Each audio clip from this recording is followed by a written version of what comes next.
Hello, everyone, and welcome to the LVSS NBA Weekly Report. I'm John Cranton in Las Vegas, joined by Jeff Saad of Las Vegas Sports Services.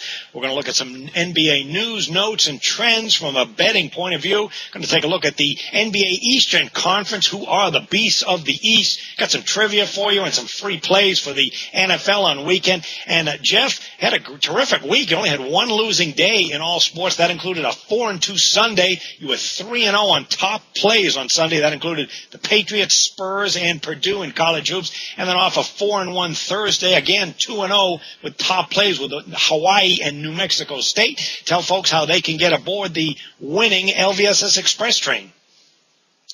Well, you get 2 weeks of play right up through the Super Bowl. Last year I won the side in total of the Super Bowl, the Giants and the under. Plus you're going to get football and basketball. All my action and best bet releases, you get plays every single day. And if it's time of the day, you're going to get a high roller release that goes tonight. All this for just $20. Just call LVSS at 1-866-575-8916.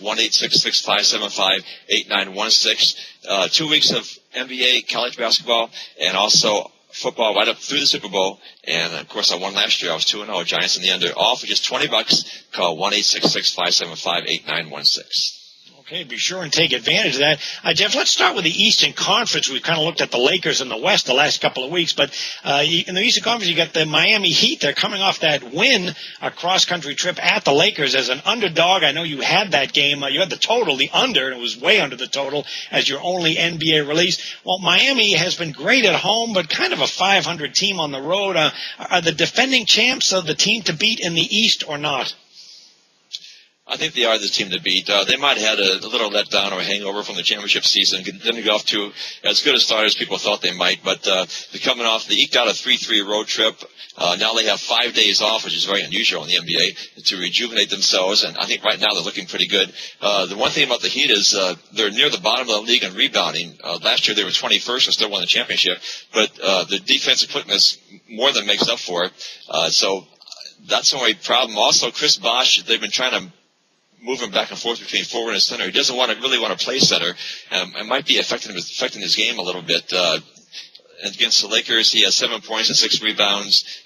On Wednesday against the Warriors, 11 points, 6 rebounds. The Jazz on Monday has 16 points, just 1 rebound. So that situation might be something that might want to figure out. But other than that, I think the Heat are definitely the team to beat in the East, and they're still 2-1 to win the championship here in town in Las Vegas, John.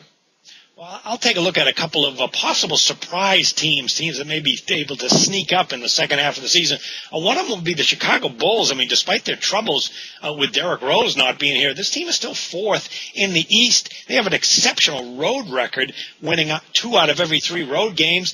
They can always rely on that rebounding. They're 7th in the NBA in rebounding, but really it's the defense that has got them this far, just like last year under this demanding coach, Tom Thibodeau. They're 3rd in the NBA in points allowed, just 5th in field goal shooting percentage defense, 43% at second best in the Eastern Conference. Joakim Noah has really stepped up, career high 12.3 points per game. 38 minutes per game, too. He's getting extra time. And then Nate Robinson, nice pickup. He's filled in admirably in the backcourt. And at some point, Derrick Rose is expected to come back. So they're a team that may be able to, with their great defense, make a run in the postseason. If you keep a couple of spread trends in mind, the Bulls have been terrible against the spread at home, 5-16 against the spread, and when they play the Western Conference, just terrible, 5-17. However, one way to look at the game, if you like to play totals with the Bulls, naturally they slow the pace down, they play that great defense. They're 21-8 under the total in their last 29 home games, and even when they're playing on no days rest, they go to the slow half-court game. They're 8-3 under the total, and this is a team that may be able to make a second-half run. One of the teams that's getting a lot of ink, Jeff, is the New York Knicks, kind of the revamped Knicks. Are they a possible threat to Miami in the East?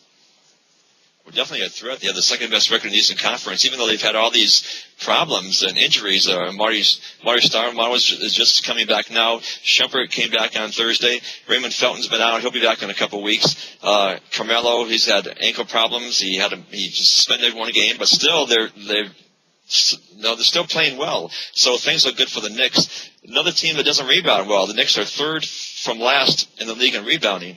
but it doesn't seem to be a problem. I remember back in the 1980s, Pat Riley used to tell the Lakers, no rebounds, no ring.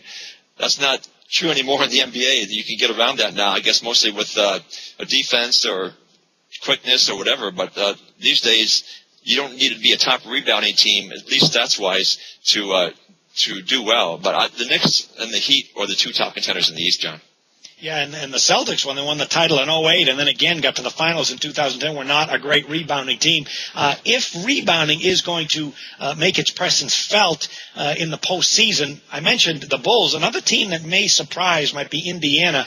I mean, let's remember that a year ago when we saw the Pacers in big games, they were up 2-1 on the Miami Heat, including a win on the road.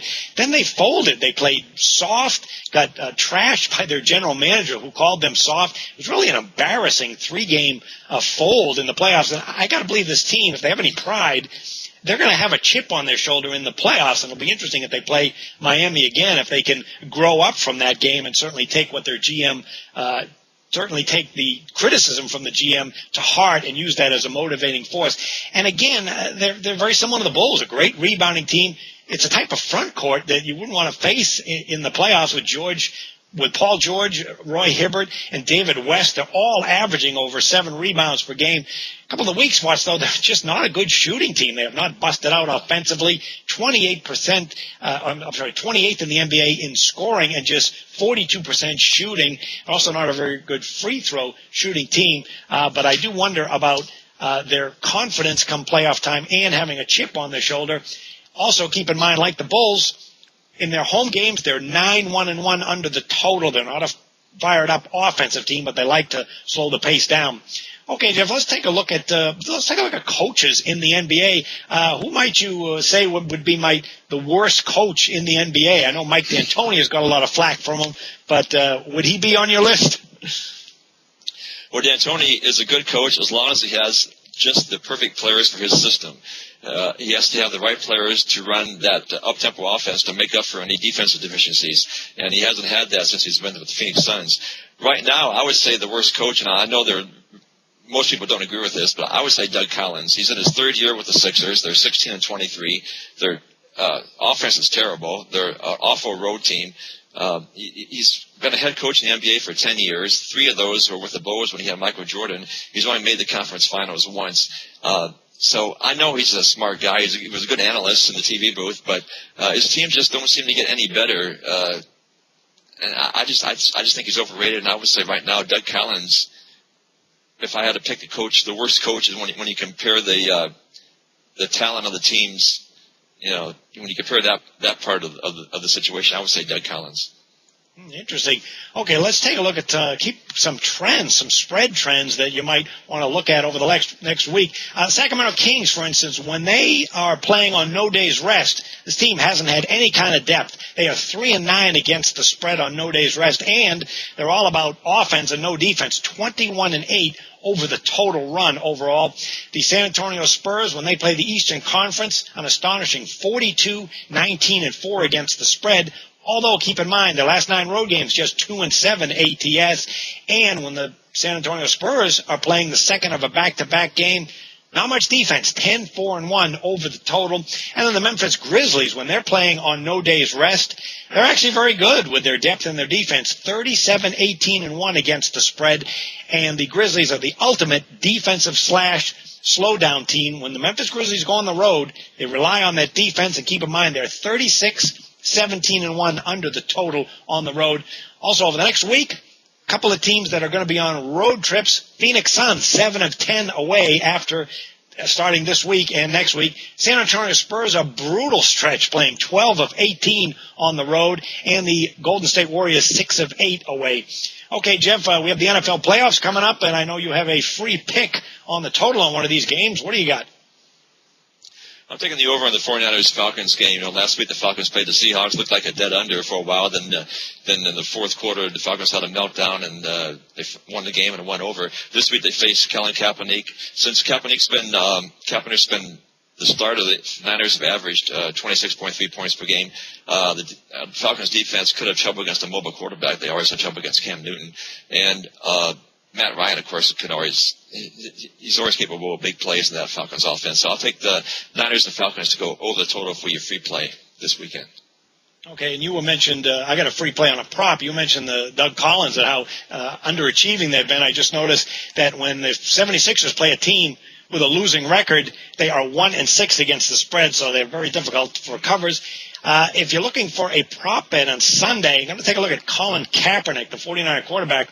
Over-under yards rushing against the Falcons will be 43 yards. We're going to take over this game. He has averaged 53 yards rushing in his last 6 games. He's off that monster game against Green Bay. And then you got the venue. He's playing indoors on carpet in Atlanta. That's going to help the offense. And this Atlanta defense, very below-average numbers against the run and the pass. So we're going to take Colin Kaepernick over 43 yards rushing. All right, time for some NBA trivia time. Jeff, which player holds the NBA record for most assists in a game? And it wasn't you. It wasn't me, and I know it wasn't Magic. I'll go with Kevin Porter.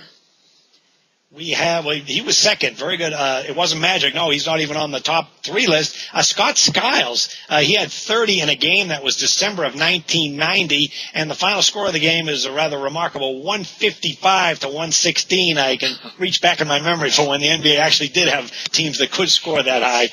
That is astounding. Okay, let's wrap up the show. Jeff, tell everybody how they can get on your red-hot plays for this week and the next couple of weeks. 2 weeks right up through the Super Bowl, and you're also going to get 2 weeks of NBA and college basketball action and best bet releases, 5-star plays plus best bets, plays every day, all for a grand total of just $20. Just call LVSS, so 1-866-575-8916, 1-866-575-8916. All right, thanks for joining us, everybody. Jeff Saad and I will be back next Friday for another NBA report from Las Vegas Sports Services. Good luck with the games, everyone.